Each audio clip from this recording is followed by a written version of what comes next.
Hello and अस्सलाम वालेकुम। Welcome to doctors health talk show. मेरा नाम डॉक्टर फरहान ताहिर है। मैं आपको ज्वाइन कर रहा हूँ फिलाडेल्फिया से।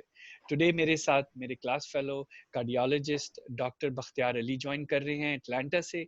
बख्तियार, अस्सलाम वालेकुम, क्या हाल है आपका?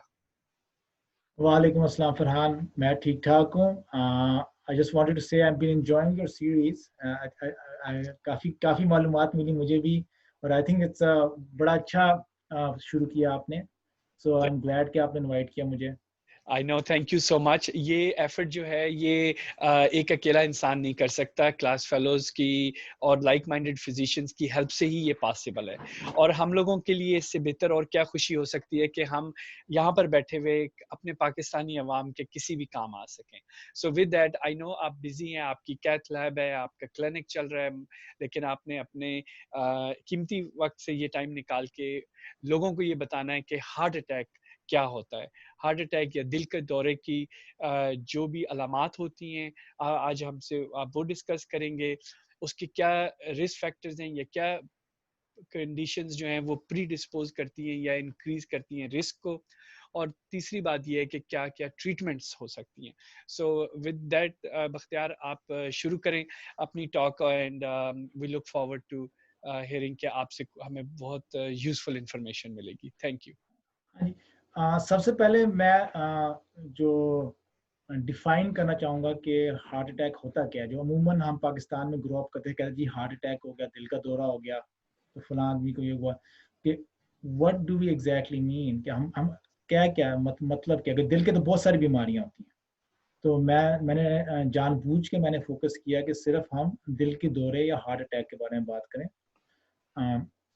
तो ताकि एक सिंपल लोगों को पता चले कि होता क्या है, और उसके देन जैसा आपने कहा उसकी वजूहात, prevention, medical, when to go to the doctor, when to go to the hospital. So basically जब अमूमन हम कहते हैं हार्ट अटैक या दिल का दौरा, उसका बेसिकली मतलब होता है कि आपके जो दिल के ऊपर जो शरियाने हैं, जो आर्टरीज हैं, वो अगर ब्लॉक हो जाएं, और उस उनके ब्लॉकेज की वजह से आपके हार्ट के मसल में को खून ना मिले, उसको हार्ट अटैक कहते हैं। तो दैट इज हार्ट अटैक, दिल का दौरा। जो मेडिकल टर्म है मायोकार्डियल इंफार्क्शन। सो हम उसके बारे में गुफ्तगू करेंगे। और मैं क्या करूँगा कि अभी मैं एक डायग्राम दिखाऊंगा, तस्वीर जल्दी से, थोड़ी देर के लिए, कि ताकि लोगों को ज़रा और अच्छा आइडिया होए कि जब हम बात करें हार्ट अटैक में, व्हाट एग्जैक्टली, कि हम एग्जैक्टली क्या बात कर रहे हैं। तो मुझे देखने दें कि मैं शेयर स्क्रीन करूं। हाँ, आप ये देखें, ये एक दिल है। दिल के ऊपर आपकी जो सुर्ख लकीरें देख रहे हैं, जी। ये दिल के शरियाने हैं। इनका अच्छा। मकसद होता है कि आपके जो आपका दिल धड़क रहा है 72 टाइम्स मिनट, कि उसको ऑक्सीजन मिले, उसको ग्लूकोज मिले, उसको एनर्जी मिले। अगर इनमें से शरियाना में प्लैक बनना शुरू हो जाए, आप ये देखें येलो, या शरियाना का उन्होंने थोड़ा सा निकाला है, उसमें आप येलो चीज़ देख रहे हैं। जी। ये बेसिकली यूजली कोलेस्ट्रॉल और फैट का होता है। विद टाइम ये जितना ये खराब बढ़ता जाए, बढ़ता जाता उतना है। उतना ही खून आपके दिल में कम कम जाता जाएगा। वो जैसे दिखा रहे हैं कि ब्लड फ्लो पीछे काफी ज्यादा है, लेकिन यहाँ पे आके तंग हो गया। कम हो रहा है। जी। और जब ये फ्लैट, जो मेडिकल टर्म कहते हैं रप्चर होना, उसका बेसिकली मतलब है कि फ्लैग का जो जो वाइट लाइन है, अगर उसमें कोई दरार आ जाए, तो वहाँ एक ब्लड क्लॉट बनना शुरू हो जाता है। आप अच्छा। देख रहे हैं ब्लड क्लॉट बन रहा है, और जी। खून और कम हो रहा है।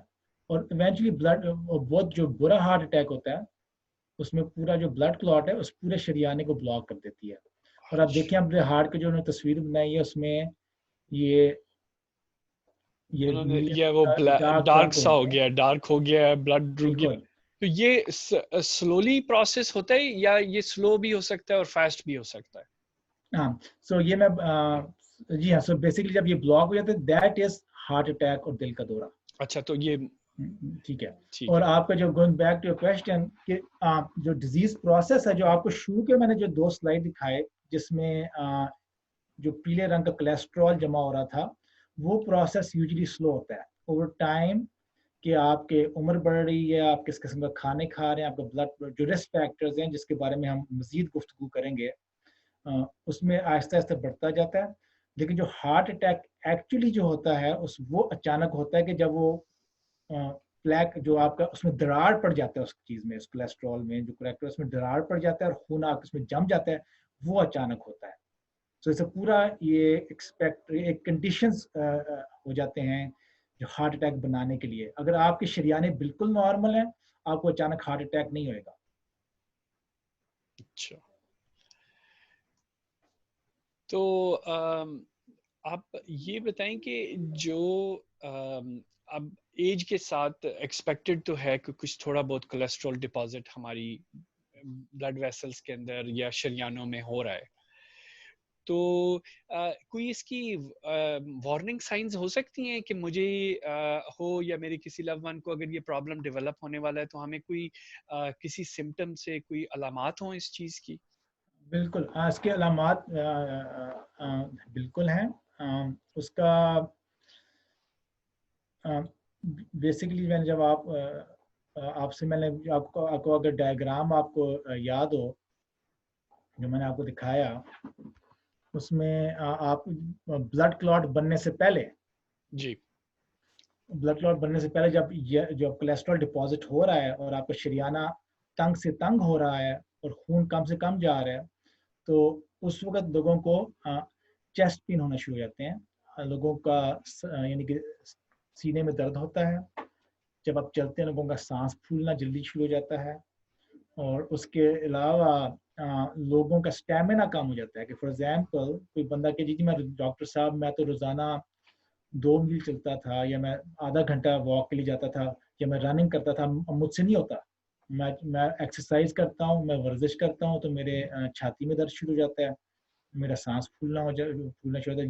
ये अर्ली वार्निंग साइंस है हार्ट अटैक से पहले। अच्छा। और गोइंग बैक, आपके जो आप जिस तरह आपने कहा कि आप उम्र के साथ और रिस्क फैक्टर के साथ आपका कोलेस्ट्रॉल डिपॉजिट शुरू हो जाते हैं। अगर कोलेस्ट्रॉल डिपॉजिट थोड़े से हैं कि ब्लड फ्लो को ब्लॉक नहीं कर रहे, तो आपको सिम्टम्स नहीं होंगे उस टाइम। अच्छा, तो डॉक्टर बख्तियार ये बताएं कि किस एज में ये प्रॉब्लम ब्लड वेसल्स में शुरू डेवलप होना शुरू हो जाता है? ऑफ कोर्स यंग लोगों में तो नहीं होता होगा बहुत आम तौर पे, लेकिन कोई ख़ास एज है जिसमें हमें ये फ़िक्र करनी चाहिए इसकी? बिल्कुल, आई मीन अगर आप ओवरऑल पिक्चर देखें आपके कि आपने एक सेहतमंद ज़िंदगी गुजारनी है अपने हिसाब से, तो आपको इसके बारे में एहसास अब एक्चुअली टीनेज ईयर में से शुरू हो जाता है।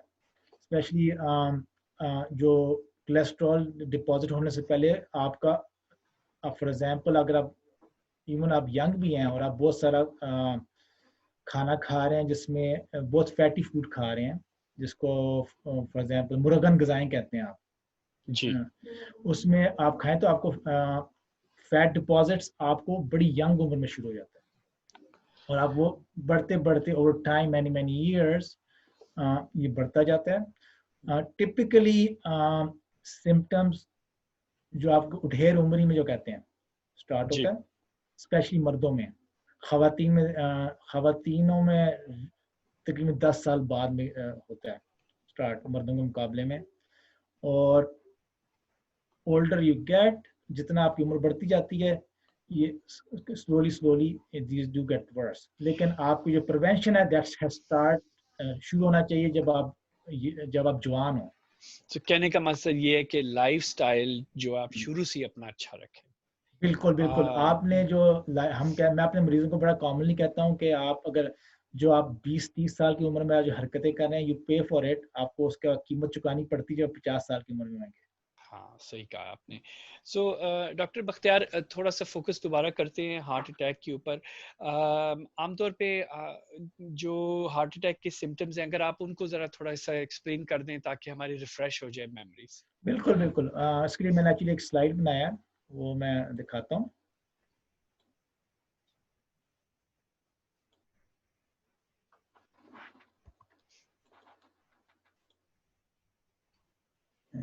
शेयर्स,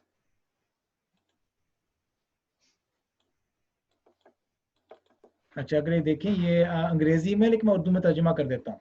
जी। तो इसमें आप जो इम्पोर्टेंट चीज़ आप अगर नोट करें, इसमें ख़वातीन और मर्दों को उन्होंने फ़र्क अलामात या सिम्टम्स बताए हैं। और ये हमें एज हार्ट डॉक्टर्स हमें पहले से पता है कि ख़वातीन की प्रेजेंटेशन, जैसा ख़वातीन कुछ सिम्टम्स होते हैं, मर्दों से ज़रा फ़र्क होते हैं। सो मर्दों में जो सबसे आम सिम्टम जो होता है वो चेस्ट पेन या छाती में जो दर्द होता है, जब स्पेशली अगर आप चल रहे हो, एक्सरसाइज कर रहे हो, सीढ़ियाँ चढ़ रहे हो। उसके अलावा हमने सांस फूलने की बात की। और उसके अलावा जो थोड़ा सा फ़र्क, अगर आपको ये दर्द अगर आपके पीठ पे जा रही हो, आपके गर्दन पे जा रही हो, आपके जबड़े पे जा रही हो, आपके बाजुओं पे जा रही हो, वो आपको वो ज़्यादा वो सिम्टम्स होते हैं। ख़वातीनों में भी ये सिम्टम्स हो सकती हैं, लेकिन ख़वातीन में उमूमन नाज़िया या गैस गैस के सिम्टम्स, चक्कर आने, और या ठंडा पसीना आना, वो ज़्यादा कॉमन है। सो आपके कहने का मकसद ये है कि जो मर्द हैं उनके अंदर टिपिकल सिम्टम्स जो हैं वो, जो हमें पता है जी, चेस्ट पेन होगा और नेक में या आर्म में जाएगा, बैक में जा सकता है और पसीना आ सकता है, लेकिन ख़वातीन में थोड़े डिफरेंट भी हो सकते हैं बिल्कुल। सिम्टम्स। सो बिल्कुल आपने बिल्कुल सही बात की। ख़वातीन में टिपिकल जो चेस्ट पेन वाले सिम्टम्स से ज़्यादा गैस का सिम्टम्स बहुत कॉमन है, कि उनको अच्छा। कहते हैं नौजिया हो रहा है, पेट में दर्द हो रहा है, उनको ठंडा पसीना आ रहा है। मर्दों का जो आपने जो लोग होता है, छाती में दर्द ज़्यादा कॉमन है, जो अमूमन बाजुओं में जाता है। अच्छा। आप डॉक्टर बख्तियार ये बताएं कि जब ये किसी इंसान को शक पड़ जाए कि हार्ट अटैक हो रहा है, तो क्या स्टेप्स लेने चाहिए उस वक्त उनको? अच्छा चलो, हाँ ये अच्छा, बहुत अच्छा सवाल आपने किया। मुझे याद है कि हमारे दोस्त होते थे, उनके वालिद साहब डॉक्टर थे, रावलपिंडी में होते थे डॉक्टर, तो उनके ऑफिस में एक हार्ट अटैक का पेशेंट पहुंच गया। ये नहीं होना चाहिए। अच्छा, अगर ये नहीं नहीं होना नहीं चाहिए। नहीं नहीं, इससे मैं आपको समझ, क्योंकि अगर आपको जो मैं थोड़े से मैंने वार्निंग, अगर आपको सिम्टम्स हो रहे हैं जी। कि आप चलते हैं और कई कई हफ्तों से चल रहा है, तो बिल्कुल आप बेशक डॉक्टर के पास जाएं।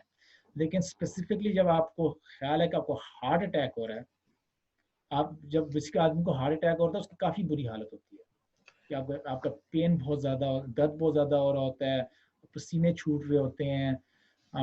कई लोगों को लगता है कि एंग्जाइटी हो रही है। अगर आपको ये शक पड़ रहा है कि आपको हार्ट अटैक हो रहा है, कि आपको कंप्लीट ब्लॉकेज हो रहा है, आप हॉस्पिटल सीधा जाएं। आप अच्छा, बजाय कि आप इमरजेंसी डॉक्टर के रूम, हॉस्पिटल। इमरजेंसी रूम, बिल्कुल जी। इमरजेंसी रूम जाएं। आप जो, क्योंकि वहाँ आपको वो, क्योंकि जितना आप इंतज़ार करेंगे, उतना ही आपका जो हार्ट के जो सेल्स हैं वो मरने शुरू हो जाएंगे। सो डॉक्टर बख्तियार, जब हम अस्पताल पहुंच गए, वहां पर क्या हम्म। एक्सपेक्ट करें हम उस शुरू के कुछ मिनटों में, आवर्स में सो क्या होना चाहिए उधर? जो सबसे पहले चीज़, अगर आप सिम्टम से आते हैं, सबसे पहले चीज़ जो इमरजेंसी रूम में करना चाहिए, वो ईकेजी करना चाहिए, या अच्छा। इलेक्ट्रोकार्डियोग्राम। इलेक्ट्रोकार्डियोग्राम से बहुत मालूमात आती हैं कि ये हार्ट अटैक कितना, किस किस्म का हार्ट अटैक है। कई हार्ट अटैक में ज़्यादा डैमेज होता है, कई में कुछ कम डैमेज होता है। दूसरी चीज़, आपके ब्लड टेस्ट होने चाहिए, कि ब्लड टेस्ट से आप कंफर्म करते हैं कि हार्ट अटैक हुआ है कि नहीं। और डिपेंडिंग ऑन द ईकेजी और ब्लड टेस्ट, वहाँ से आपका जो डॉक्टर होंगे, डॉक्टर आपको टेक केयर कर रहे हैं, उनको पता होगा किस किस्म की ट्रीटमेंट देनी है। और जितनी जल्द से जल्द ये ट्रीटमेंट आपको मिलेगा, उतना ही हार्ट का, आपके दिल का नुकसान कम होएगा, हार्ट का डैमेज कम होएगा। तो ये बड़ी आपने यूज़फुल इन्फॉर्मेशन बताई है कि जैसे ही इमरजेंसी रूम में पहुँचे, आपकी ईकेजी होनी चाहिए और ब्लड टेस्ट होने चाहिए। आमतौर पे लोग कहते हैं ब्लड टेस्ट वो सीकेएमबी या ट्रोपोनिन टाइप की चीज़ें चेक की जाती हैं, तो वो जल्दी रिज़ल्ट आ जाते हैं आमतौर पे लैब्स में 1 घंटे, सो 2 घंटे के अंदर? सो हार्ट अटैक, मैं ज़्यादा टेक्निकल नहीं होना चाहता। हार्ट अटैक, हमने हार्ट अटैक को डिफाइन किया, आगे हार्ट अटैक के भी कई किस्म होते हैं। अच्छा, वो वाला हार्ट अटैक जिसमें इमरजेंसी जाके आपने शरियाने को फौरी खोलना होना, वो आपको ईकीजी से पता चल जाता है, और ईकीजी तो आपको 5 मिनट में हो जाता अच्छा। है। ब्लड टेस्ट में कुछ घंटे लग जाते हैं। अगर फॉर एग्जांपल आपका ईकीजी नॉर्मल है या इतना बुरा नहीं है, तो blood 10 second step blood test होता है, ब्लड टेस्ट कंफर्म, जिससे आपने ब्लड टेस्ट का सीकेएमबी ट्रोपोनिन का, वो आपको कई घंटों बाद पता चल जाता है। फिर आपको उसके जरा फर्क ट्रीटमेंट्स हैं, और उसमें इतना अर्जेंसी नहीं होती। अच्छा। सो ये बताएँ कि अक्सर हमने ये सुना है कि जी जिन लोगों को हार्ट अटैक होता है या तो जब वो इमरजेंसी रूम जा रहे होते हैं तो उनके ज़ुबान के नीचे कोई दवाई रख दी जाती है या उनको कहा जाता है एस्पिरिन लें। वो क्या दवाइयाँ हैं या उनके क्या फ़ायदे हैं और क्या मकसद क्या है उनका? बहुत अच्छा सवाल किया आपने। यहाँ भी अमेरिका में भी ये प्रोटोकॉल है कि आप इसको चेस्ट पेन होता है, पहला काम वो एस्पिरिन ही देते हैं। सो बेसिकली अगर आपको डायग्राम याद हो, जो तस्वीरें मैंने दिखाई थी, कि आपका ब्लड खून जमना शुरू हो जाता है, जी। ब्लड क्लॉट बनना शुरू होता है, जो एस्पिरिन होता है उसको उसके अगेंस्ट काम करता है। अगर आपको शक पड़ जाए, एस्पिरिन बड़ा एक आम सी दवाई है, हर बंदे के पास होती है। अगर आपको शक है कि आपको हार्ट अटैक हो रहा है, आप बेशक एक एस्पिरिन पूरा ले लें, वो आपके ब्लड को जमने से रोकेगा। और जो ज़ुबान के नीचे आपने दवाई रखने की बात की, उसको नाइट्रोग्लिसरिन कहते हैं। वो इतना टिपिकली हम अपने हर हार्ट के पेशेंट को देते हैं। उसका मकसद होता है कि वो खून के शरीयानों में ब्लड फ्लो इंक्रीज करता है, बढ़ा देता है खून के बढ़ाने को। सो अगेन मकसद ये है कि आप कोशिश करते हैं कि जितना खून पहुंचा सकें अपने दिल को ऐसे मौके में, उतना ही आपका जो परमानेंट डैमेज जो हार्ट के मसल को होता है, उतना ही कम होएगा। अच्छा, अच्छा। सो ये बड़ी सिंपल चीजें, जो लोग जब ईआर की तरफ जा रहे हैं, डॉक्टर के पास जा रहे हैं, वो शक पड़ गया, बिल्कुल आप ये, आई विल एनकरेज पीपल कि वो ये डॉक्टर करें। बख्तियार और एक चीज़ मेरे ज़हन में ये आ रही है कि जब दर्द होता है वो क्योंकि ब्लड फ्लो की कमी की वज़ह से होता है, तो दर्द की दवाई लेने से से अवॉइड करना चाहिए क्योंकि फिर आपको ये पता नहीं है कि आप डिले कर सकते हैं अपनी मेडिकल ट्रीटमेंट। तो अगर इस तरह का छाती का पेन हुआ है और अलामात हैं, आपको रिस्क फैक्टर्स हैं, तो अस्पताल जाएँ, ईकेजी करवाएँ बनिस्बत के एडविल रिलीफ टाइप की या पेन की दवाइयाँ खाने से। एस्पिरिन खा लें और अगर आपके डॉक्टर ने रिकमेंड किया हुआ है वो सबलिंगुअल नाइट्रो तो वो खा लें। हाँ, अम, बिल्कुल आपने बिल्कुल सही बात की आपने।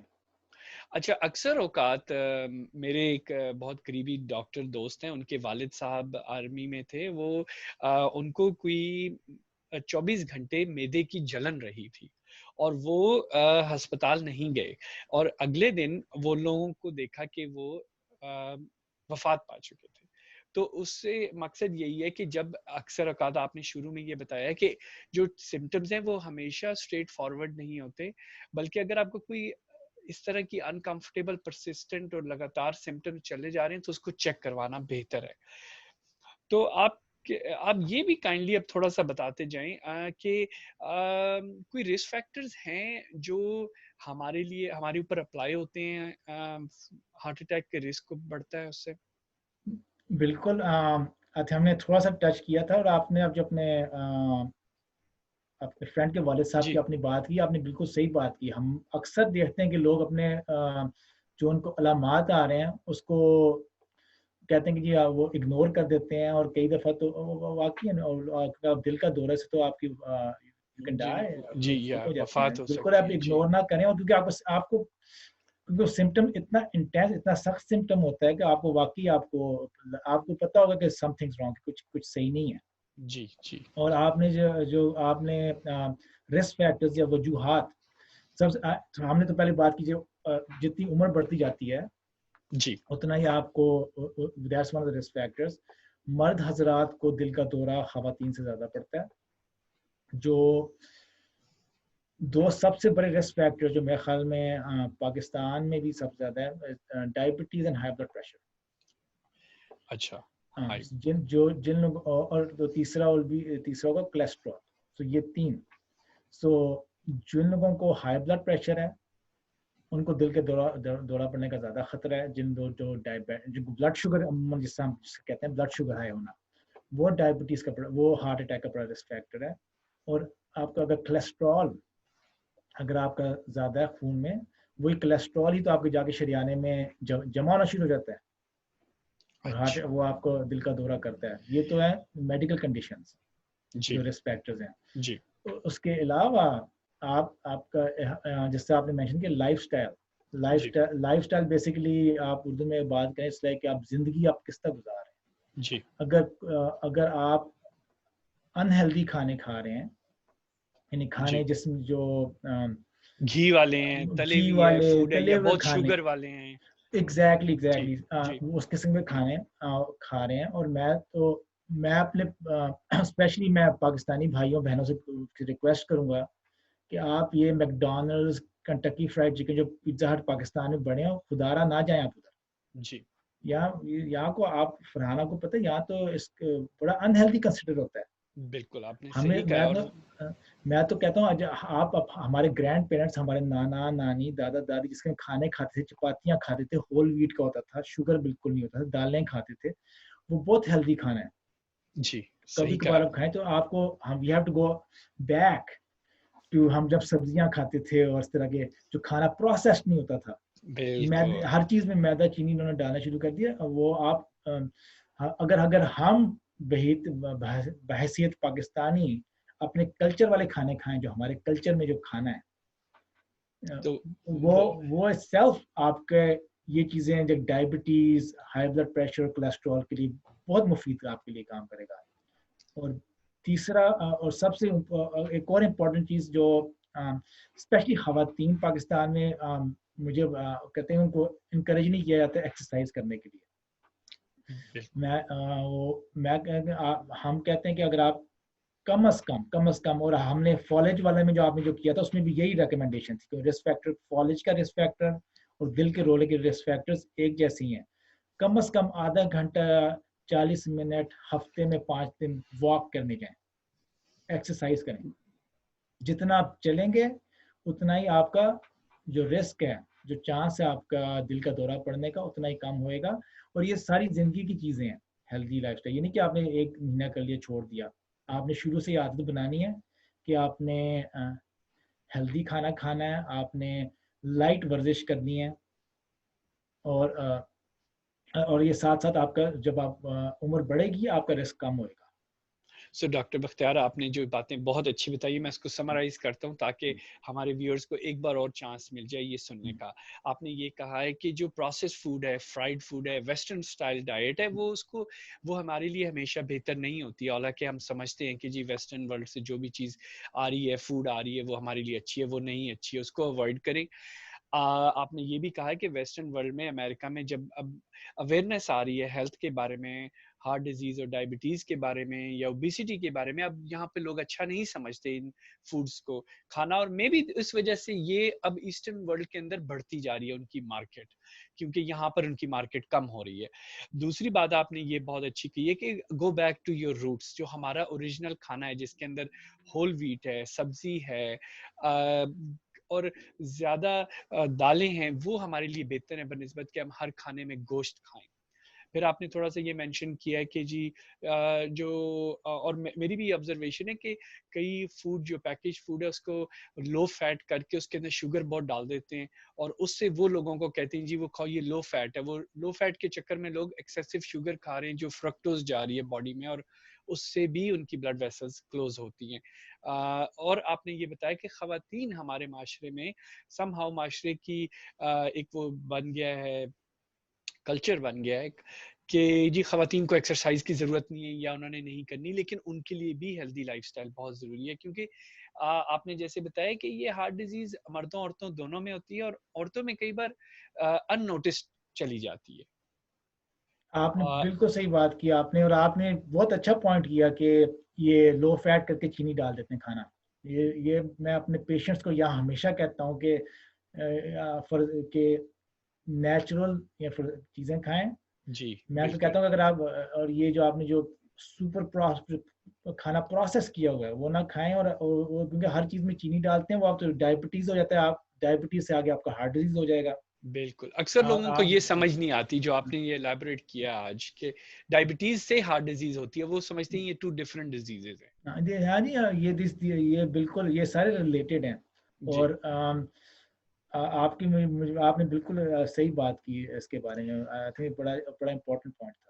अच्छा, आपसे एक और मैं बात ये पूछना चाहता हूँ कि अक्सर औक़ात लोग कहते हैं जी कि हर किस्म का फ़ैट जो है वो दुनिया में बुरा होता है, लेकिन ये एक मिसनोमर है या एक गलत अफ़वाह टाइप की फैली है। आपके ख़्याल में कोई दुनिया में हमारी फूड में कोई हेल्दी फ़ैट्स एक्ज़िस्ट करते हैं? जैसे हमने सुना है जी ओमेगा 3 फैटी एसिड्स हैं, जो फ़िश से आते हैं, ऑलिव ऑयल से आते हैं, उनकी क्या यूज़फुलनेस है हमारी हार्ट हेल्थ के लिए? आपने बिल्कुल सही बात की। वो बिल्कुल दुरुस्त पॉइंट का। देखें, फैट हमारे जिस्म को फैट की ज़रूरत है नॉर्मल फंक्शनिंग के लिए। हमारे जो दिमाग के जो हमारे नर्व्स हैं सारे हैं, उनके उनके ऊपर फैट होता है फ्रॉम नॉर्मल फंक्शनिंग के लिए। हम जब कहते हैं कि लो हम जब कहते हैं कि आप फैटी चीज़ें ना खाएं, हम मुर्गन ग़िज़ाओं की बात कर रहे हैं। अगर आप एक हेल्दी डाइट देखें तो उसमें कहते हैं कि 20% से 25% के आपका जो खाना है, जो कैलोरीज आ रहे हैं, वो फैट से आने चाहिए, बाकी प्रोटीन या कार्बोहाइड्रेट से आने चाहिए। लेकिन मसला ये हो गया है कि जब आप for example Kentucky fried chicken खा रहे हैं, पिज्जा हट खा रहे हैं, या इस किस्म के खाने खा रहे हैं, या पाकिस्तानी या पकोड़े पे पकोड़े खाए जा रहे हैं जो आप डीप फ्राइड होता है, उसमें आपका आधा एनर्जी आपके फैट से आ रही होती है। हम ये नहीं, हम वो अवॉइड करना चाहते हैं। और जो प्लांट ऑयल्स आ रहे हैं, olive oils, vegetable oils, fish से ऑयल आते हैं, वो तो बड़े हेल्दी कंसिडर होते हैं बल्कि। तो वो खाने से हमारे इस ब्लड वेसल्स में ये कोलेस्ट्रॉल डिपॉजिट नहीं होता, बल्कि जो फ्राइड फूड वाला प्रोसेस्ड हम्म, हम्म, हम्म। हाइड्रोजनेटेड सैचुरेटेड फैट्स हैं वो बिल्कुल बिल्कुल हमारे लिए सो खतरनाक है। बिल्कुल बिल्कुल सो इसका ये मतलब नहीं कि आपका फॉर एग्जांपल कोई बंदा हेल्दी लाइफस्टाइल करना चाहे, आप अपना फैट जीरो ना करें। मैं तो अपने पेशेंट कहता हूँ, आपने फॉर एग्जांपल आपने थोड़ा सा बटर लगाना है, बिल्कुल लगा लें। मैं उसे कहता हूँ आपने दही खाना है, आप पूरा होल मिल्क का दही खाएं, जी। लेकिन अवॉइड करें जो हमने अभी खाने की बात की, जो उनको स्पेशली जो और एक आपने बहुत अच्छी बात बताई है कि एक्टिव रहें। रोज़ाना थोड़ी-सी एक्टिविटी करने से बेहतर है कि आप सिर्फ़ वीकेंड पे सिर्फ़ 2 घंटे कर लें, बनिस्बत एक लाइफ़स्टाइल फिर आपकी एक्टिव हो जाती है, तो वो भी बहुत ज़रूरी है। तो बिल्कुल। आपने मोस्टली हमारे जो सारे क्वेश्चंस हैं वो आपने कवर कर लिए हैं। आपसे ये आखिरी बात ये पूछनी थी कि जो अ, हार्ट अटैक के बाद की जो लाइफ है या ये जो रिकवरी है, उसके अंदर कोई अगर 1-2 पॉइंट्स ऑफ एडवाइस हैं तो वो काइंडली दे दें। हाँ, बिल्कुल। सो देखिए, जो हम अपने पेशेंट्स को यहाँ बताते हैं कि अगर आपको एक दफ़ा हार्ट अटैक हो गया, तो आपका दूसरा हार्ट अटैक होने का खर्चा काफ़ी ज़्यादा है अच्छा। कंपेयर टू कि कभी किसी का हार्ट अटैक नहीं हुआ, क्योंकि आज आपको उसको हाई रिस्क पेशेंट कहते हैं। सो वही बातें जो हमने अभी बड़ी डिटेल से बात की कि प्रिवेंशन की, कि exercise, diet, blood sugar control, blood pressure control, वही वही सारी चीज़ें हम करते हैं, जिसमें थोड़ा सा हम जो ज़्यादा इंटेंस, ज़्यादा एग्रेसिवली हम करते हैं। हमारे टारगेट्स थोड़े से चेंज होते हैं। कोलेस्ट्रॉल के लिए हम बहुत ज़्यादा हाई डोजेस के मेडिसिन देते हैं, क्योंकि हम नहीं चाहते कि अगला एक और हार्ट अटैक या स्ट्रोक हो जाए या फॉलेज का अटैक हो जाए पेशेंट को। प्रिंसिपल्स वही हैं कि दूसरे हार्ट प्रिंसिपल्स है। अटैक के थोड़ा सा वो, लेकिन सो दूसरा अगेन एक्सरसाइज। हम मेरे पे कई पेशेंट्स हैं, उनको हार्ट अटैक हुआ है, वो सब जाके अब एक्सरसाइज करते हैं। हम उनको एक्सरसाइज प्रोग्राम में डालते हैं कि वो हफ्ते में 2-3 दिन जाते हैं। तो कुछ चीज़ें एक तो लाइफ़स्टाइल लोगों की हेल्दी हो जाती है और करनी पड़ती है और उनको हम्म, कुछ दवाइयाँ फिर रूटीन में लेनी पड़ती हैं कि मज़ीद हम्म, फ्यूचर हार्ट अटैक्स ना हों। और बिल्कुल। मैं एक चीज़ इस चीज़ को कंप्लीट इस टॉक को आपकी से करना चाहता हूँ कि क्या हार्ट अटैक से स्ट्रोक का भी रिस्क बढ़ता है? और क्या ये एक ही तरह की दवाइयाँ बीमारियाँ हैं बल्कि उसका अटैक के साइट डिफरेंट है, ऐसे ही है? बिल्कुल, आपने बिल्कुल दुरुस्त बात की। बेसिकली अगर आप एक को हाँ, रोक रहे हैं या कंट्रोल कर रहे हैं तो आपका चांस दूसरे के लिए भी कम हो जाएगा। बिल्कुल बिल्कुल। सो बेसिकली हार्ट अटैक और स्ट्रोक होना, यानी फालिज का जो अटैक जिसे कहते हैं पाकिस्तान में, उनके वही वो बेसिकली एक में आपके दिल के शरियाने में कोलेस्ट्रॉल हो रहा है और ब्लड क्लॉट बन रहा है, दूसरे में आपके दिमाग के शरियाने में बन रहा है। सो दवाइयाँ, एक्सरसाइज आपके दोनों के रिस्क को कम करेगा। ये बहुत अच्छा। और फाइनल बात आपसे हम ये लोगों को कन्वे करवाना चाहेंगे, एज अ कार्डियोलॉजिस्ट, स्मोकिंग के बारे में आप लोगों को क्या एडवाइस देंगे? आपकी फाइनल वर्ड क्या है?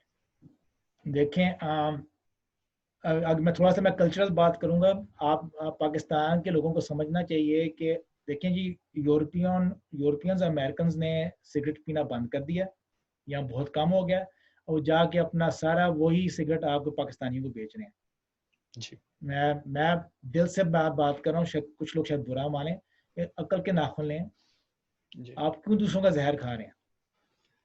बिल्कुल नहीं, सही बात है। पैसे का ज़िया, सेहत का ज़िया, और इसकी हाँ, बीमारियां जो है बढ़ती जा रही हैं। अभी तो हमने हाँ, कैंसर की हाँ, उससे डायरेक्ट रिलेशनशिप पे बात ही नहीं की, बट हाँ, बिल्कुल, उसकी बहुत अलग बात है। लेकिन सिगरेट में हमें याद है फरहान, हम जब कॉलेज में होते थे, हम कितने साल, तकरीबन हर हमारा क्लास फेलो स्मोक करता था। जी, बिल्कुल बिल्कुल अवेयरनेस नहीं थी। अवेयरनेस देखिए, नहीं थी। हमने पहला काम जब यहाँ पर आए तो हमने यही किया कि यार ये तो बड़ी गलत हैबिट है, इसको हाँ, हमने बंद बिल्कुल, करना है। बिल्कुल, बिल्कुल। अब सिगरेट नोशी is one of the big risk factors. आप अगर जो बंदा स्मोक करता है, उसको हार्ट अटैक के भी चांसेस ज्यादा हैं, उसको स्ट्रोक यानी फालिज होने के भी ज्यादा चांसेस हैं। और कहने का मकसद जो आपने बात की हम्म, है, अच्छा है, आपने एक पर्सनल हम्म, लेवल पे बात कर रहे हैं कि हम्म, अगर हम सब लोगों ने जिन्होंने एक्सपीरियंस की हुई है स्मोकिंग, अगर छोड़ सकते हैं तो उसमें एक विल पावर है वो, और दूसरा अपनी सेहत को बचाने की एक इंटेंशन है, या एक आपके जहन में एक वो इंटरेस्ट होनी चाहिए, और आप छोड़ सकते हैं। बिल्कुल। मैं ये नहीं कहूँ, देखिए जी, जो सिगरेट छोड़ना, अगर एक दफा आपको आदत पड़ जाए सिगरेट पीने की, उसको छोड़ना बड़ा मुश्किल होता है। जी, क्योंकि इसको जिससे अमेरिका में कहते हैं एडिक्शन कहते हैं इसे। जी, क्योंकि सिगरेट जो आपको उसमें निकोटीन होता है, वो सीधा आपके दिमाग में असर करता है, और निकोटीन का मकसद होता है कि आपको एडिक्ट किया जाए, डिपेंड हो जाए, एडिक्ट हो डिपेंड जाए, हो जाए। बिल्कुल। जी, सो अगर सो एक दफा आप एडिक्टेड हो जाए, उसको छोड़ना उतना ही मुश्किल हो जाता है। तो मेरा मशवरा, आप देखें, शुरू ही ना करें। बहुत अच्छी बात है। Doctor Bakhtiyar Ali, thank you so much. आपके टाइम का बहुत शुक्रिया, आपने बड़ी वैल्यूएबल और सिंपल टर्म्स में इंफॉर्मेशन हमें प्रोवाइड की है। थैंक यू आपको। अब नेक्स्ट टाइम आपके हार्ट के किसी और मसले के लिए भी आपसे एडवाइस लेंगे। Thank you. इंशाल्लाह। Thank you so much, thank you so okay much for जी, दिस। अल्लाह हाफिज। खुदा हाफिज।